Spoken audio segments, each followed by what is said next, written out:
Saya nak bagi perbandingan untuk kes. Bayangkan kalau kita bawa masuk Wagak Asing. Sebelum ni saya pernah mengemukakan bantahan kepada siapa? Kepada Datuk Seri Saravanan tahun 2022. Apabila pengumuman daripada Kementerian Sumber Manusia pada waktu itu nak bawa masuk pekerja asing daripada luar. Saya kira dah siap-siap. Katalah kita ambil 500,000 Katalah warga Bangladesh bekerja dengan 1,700 gaji basic. Kita campur OT ke apa semua, dapat 2,500. 1,000 dibelanjakan di Malaysia, bermaksud 1,500 akan dihantar balik ke Dhaka, ke Bangladesh. Bayangkanlah kalau jumlahnya 500,000 bersamaan dengan 750 juta ringgit wang Malaysia sebulan dibelanjakan di Dhaka, Bangladesh. Bersamaan dengan 12 bulan sebanyak 9 bilion ringgit duit Malaysia akan dibelanjakan di Dhaka, di Bangladesh. Bayangkanlah kalau kita dapat menggantikan pekerja asing daripada Bangla, Nepal, Myanmar ni, kita gantikan dengan masyarakat stateless. Sama juga jumlah dia 500,000, contoh kita bagi. Bayangkanlah 750 juta ringgit wang ini dapat dibelanjakan di mana? Di Lahadatu, di Tawau, di Sandakan yang merupakan Malaysia.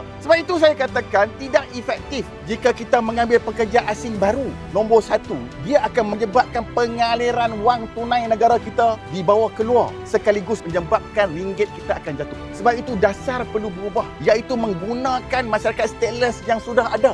Stateless yang sekarang ini menjadi liability pada negara. Jika kita uruskan dengan baik, berikan mereka satu identiti, berikan mereka peluang bekerja dalam sektor 3D yang tidak mahu diceburi oleh orang tempatan. Mereka ini akan menjadi aset kepada negara kerana wang-wang mereka, gaji mereka akan dibelanjakan di dalam negara kita. Tidak akan merugikan siapa-siapa pun.